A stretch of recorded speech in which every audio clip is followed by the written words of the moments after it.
The Christmas of Renewal. It was a cold and gray Christmas, and the woman, who had once been rich and prosperous, now found herself in a desperate situation. She had lost everything: her fortune, her home, her family. All that remained was a small house full of things that no longer held value for her. She had become a hoarder, keeping everything she could, as if the objects could bring back the wealth and happiness she had lost. But in reality, these things only suffocated her, making her feel trapped and without a way out. The woman's name was Sophia, and she had been a successful businesswoman with a thriving company and a family that loved her. But after a series of tragic events, including the loss of her husband and the bankruptcy of her company, Sophia had fallen into a deep depression. She had lost control of her life and now found herself in a situation where she didn't know how to escape. She had sold everything of value and now was living in a small house with just enough to survive. This Christmas, Sophia had no money even to buy food, and the idea of begging on the street filled her with shame. But at the same time, she saw no other way out. So, she dressed in the most decent clothes she could find and went out onto the street, hoping to find someone who could help her. The street was full of hurried people, rushing to get somewhere, and they had no time to stop and help a stranger. Sophia felt alone and abandoned, and began to question whether it was worth continuing to live. But then she spotted a very elderly man, with a look of peace, love, and tranquility on his face. He was handing out candies to the children who left happily with the simple and humble gift. Sophia felt drawn to him, and with a bit of courage, approached and asked for a candy. The man looked at her in surprise and asked if she needed anything else. Sophia felt embarrassed, but the man reassured her and offered to accompany her to her home. When they arrived at the house, the man began to notice the things that Sophia had kept, which made no sense to keep, especially if they were no longer in use. He started throwing things into a garbage bag, and as he did this, Sophia began to feel lighter, more free.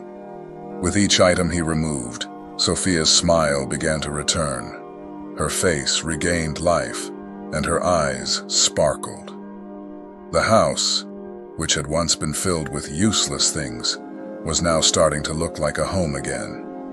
The man introduced himself as Magnus, and Sophia felt comfortable in his presence. He was a wise and kind man, with a heart full of love and compassion. He began to talk to Sophia, and she felt heard and understood for the first time in years. Magnus told Sophia that he had been a friend of her husband, and that he had been appointed as the executor of her company. He had taken care of the company with great diligence and care, and now he was looking for Sophia to return to her what was hers. Sophia felt emotional and began to cry. She had lost hope that anyone could help her, and now here was Magnus, with a smile on his face and a heart full of love. Magnus hugged her, and Sophia felt safe and protected. He took her to the kitchen and began to prepare a simple but delicious dinner. Sophia felt grateful and began to feel as if she were home again. As they ate, Magnus told Sophia about the company and how he had taken care of it. He spoke about the difficulties he had faced and how he had overcome them. Sophia felt inspired and began to feel as if she could overcome any obstacle. After dinner, Magnus got up and began to look for something. He found an old box and opened it. Inside the box was a letter, written by Sophia before she fell into depression. The letter was a cry for help, a plea for someone to take care of her company and her life. Sophia felt emotional and began to cry again. She had forgotten that she had written that letter, and now here was Magnus with the letter in hand. Magnus looked at her and said, "Sophia, you are a strong and capable woman. You can overcome any obstacle. I am here to help you and to return to you. What is yours? Sophia felt renewed, revived. She knew there was still much work to be done, but for the first time in years, she felt hopeful. She felt as if she could overcome any obstacle, and as if she could rebuild her life. And as the snow fell outside, Sophia and Magnus sat together, sharing stories and laughter, and planning a bright future. The Christmas that had begun as a dark and gray day had transformed into a day of renewal and hope. Sophia felt grateful for Magnus and for having found someone who believed in her.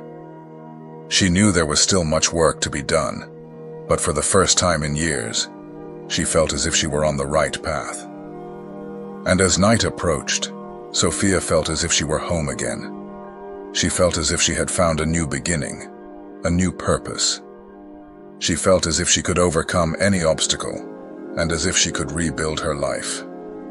The Christmas of Renewal had arrived, and Sophia was ready to start a new chapter in her life. She was ready to overcome obstacles and to rebuild her life. And with Magnus by her side, she knew she could do anything. Chosen ones, today we will talk about a very important theme: the transformation of our environment and our life. We know that the environment we live in has a significant impact on our well-being, our ability to thrive, and our alignment with the divine purpose. The house we live in is much more than a physical space. It is an extension of our soul, a direct reflection of our emotional and spiritual state, and our connection with God. The environment that surrounds us has a significant impact on our well-being, our ability to thrive, and our alignment with the divine purpose. Therefore, taking care of our home goes far beyond cleaning or organizing. It is an act of wisdom, faith, and gratitude. Every detail of our home carries a specific energy that can propel us toward growth or keep us trapped in cycles of stagnation. When we accumulate unnecessary objects, allow clutter, or keep items laden with negative energy, we create blockages that prevent the flow of blessings and the divine presence. God calls us to be faithful stewards of what we receive, and this includes caring for the place we inhabit with love and intention. Our home is a reflection of our choices and what we allow in our life.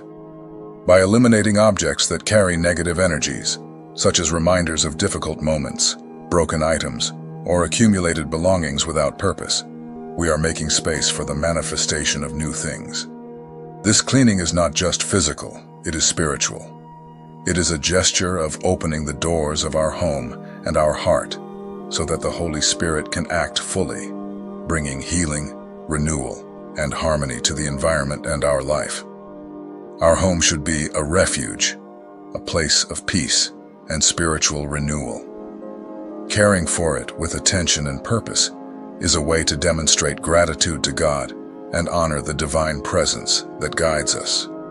When we keep our home clean, organized, and filled with good energy, we create a space that vibrates in harmony with the divine plan. This transformation in the environment reflects in all areas of our life, promoting inner peace, prosperity, and a deeper connection with the Creator.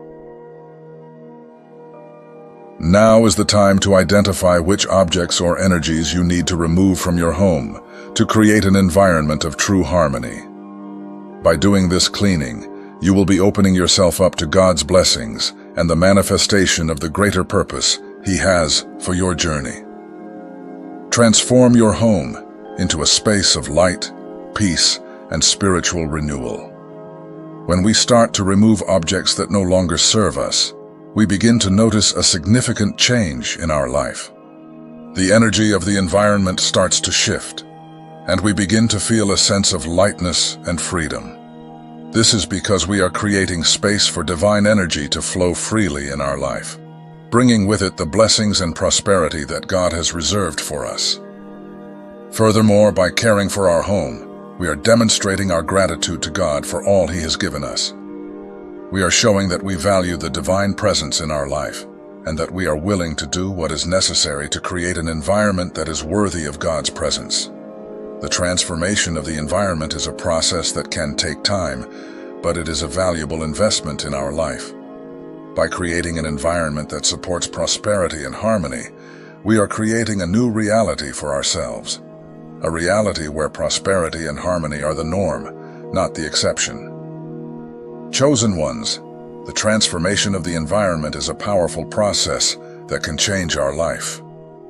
By removing objects that no longer serve us and creating an environment that supports prosperity and harmony, we are making space for God to pour out the blessings that are already reserved for us. Remember that transformation is a process that requires faith and commitment. By taking the necessary steps to create an environment that supports prosperity and harmony, we are declaring our faith and commitment to spiritual evolution. And by doing this, we are creating a new reality for ourselves, a reality where prosperity and harmony are the norm, not the exception. A reality where we can live in peace and balance, knowing that we are aligned with the divine purpose. The transformation of the environment is a process that can be applied to all areas of our life. We can start by removing objects that no longer serve us in our home, and then expand this practice to other areas of our life, such as our relationships, our work, and our finances. By doing this, we are creating an environment that supports prosperity and harmony in all areas of our life. We are creating a space for divine energy to flow freely, bringing with it the blessings and prosperity that God has reserved for us. Chosen ones, the transformation of the environment is a powerful process that can change our life. By creating an environment that supports prosperity and harmony, we are creating space for God to pour out the blessings that are already reserved for us. Remember that transformation is a process that requires faith and commitment. By taking the necessary steps to create an environment that supports prosperity and harmony, we are declaring our faith and commitment to spiritual evolution. And by doing this, we are creating a new reality for ourselves. A reality where prosperity and harmony are the norm, not the exception. A reality where we can live in peace and balance, knowing that we are aligned with the divine purpose.